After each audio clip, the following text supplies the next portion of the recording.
Today we're going to go over the 10 elements that I put into every single scene. Now, someone asked me how I structure my scenes and how I write them, and I will be sharing that with you today. And if you didn't know, I'm a plotter. So if you're a pantser, you probably aren't even watching this, but you will definitely not like the method that I showed today because it's very detailed. And when I go to write a scene, I know exactly what's going to happen, exactly to what the weather forecast is for the day, what the temperature is, what the precipitation is, and the humidity. So there is absolutely nothing left to chance when I go to write.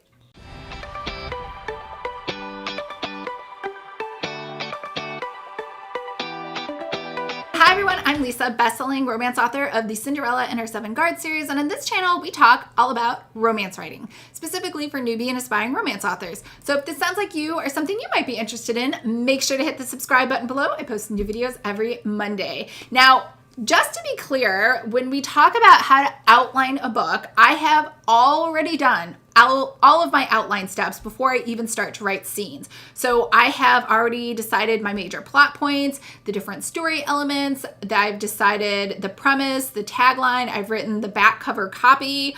What else have I done? I've decided the tropes. I have written the theme. I know where love scenes will occur and where sex scenes will occur. Like, everything is planned out to the nth degree. The only thing I'm doing now is talking about writing a specific scene. So first, I think of POV. Now, if you're writing something in first person POV the whole way through, this is easy. It's no-brainer. You don't really have to worry about this. But typically in romance, it goes back and forth between the male and the female. And sometimes if it's a love triangle, there could be another POV. So I put down who the POV is for that scene. The second thing I do is I put down the time date stamp as well as when the scene starts and ends. So is it starting at 8 a.m. and ending at 10 a.m.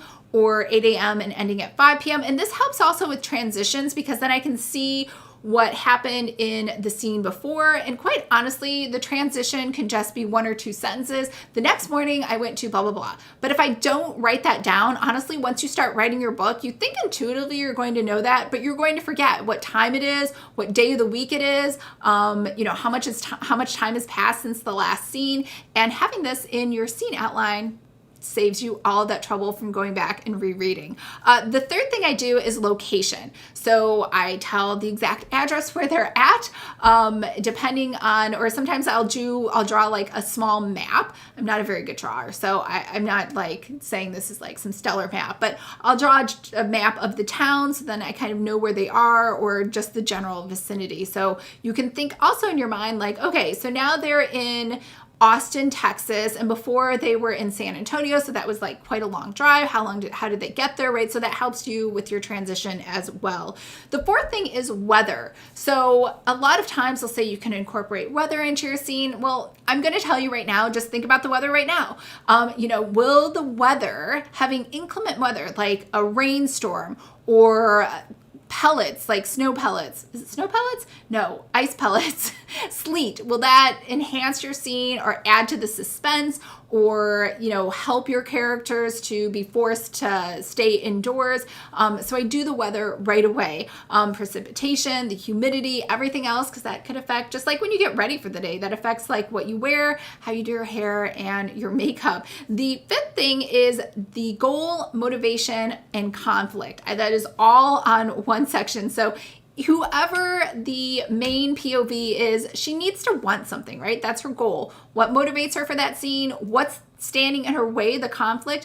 And then sometimes I add a disaster, like maybe she doesn't get what she wants plus something else terrible happens. So this is the result. So if she wanted to say something, it doesn't matter what she wants. She really wanted ice cream for that scene. Number 6 is, did she get it or not? It's pretty simple. It's a yes or it's a no, depending on what her goal was. So you have to answer that for every scene. Also, if she doesn't get it, what is the result, right? So does this mean that she is going to starve to death because this ice cream was the last thing she ever had? Or is it a good thing because she's on a diet, so she shouldn't have the ice cream anyway, right? So you should also write the implications of her achieving or not achieving that particular goal.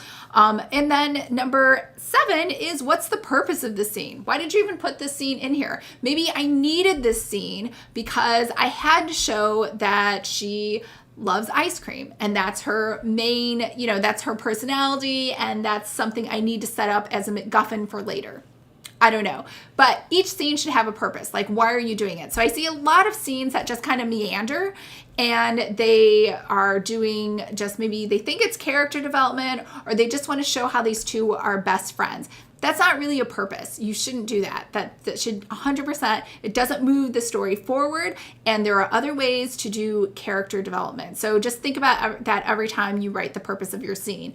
Number 8 is the emotional arc. So what emotional state was each character that is in that scene in at the beginning, and what emotional state are they at the end? So maybe my character is starving. She's really agitated because she hasn't eaten in a couple days and she's on this terrible diet. And then at the end, if she does get ice cream, she's elated, she's relaxed, she's happy, she's blissful, she's super grateful to the person who took her to go get ice cream. This is obviously a crazy, silly example, but you get what I mean. This has to show, the emotion. And then the guy has to as well, or whoever else is in that scene, has to show at the beginning he is confused on why she wants ice cream so badly.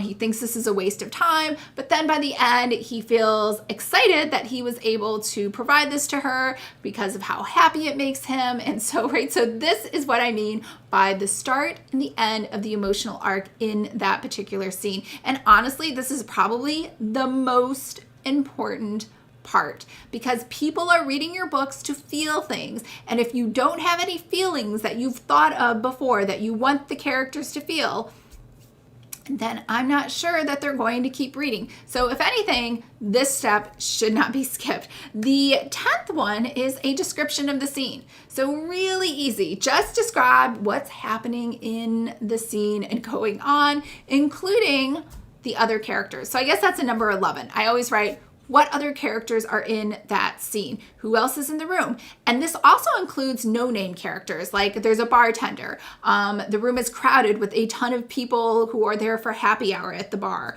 So all of these things should be included in your description, and number 11 of who are the other characters. So let's recap that list really quick. So the first one was POV. The second one was a timestamp as well as the start and end of that scene. The third one is location. The fourth one is weather, humidity, temperature, rain, sleet, snow. Number 5 is your character's goal, motivation, conflict, and also possibly a disaster at the end of the scene if you want to add that. This is whether or not your character achieved that goal. Did they get the ice cream? Did they not? And what does that really mean?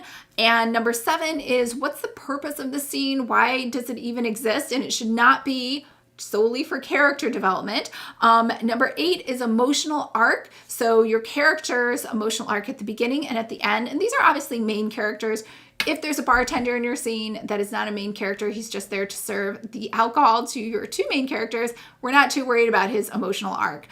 Number 9 is other characters that are in the scene. And number 10 is a description. That's everything that I put into a scene. Remember, I am taking the entire month of, the entire month of August and September off. I will be on a YouTube hiatus so I can just work on my books. So I will see you back in October.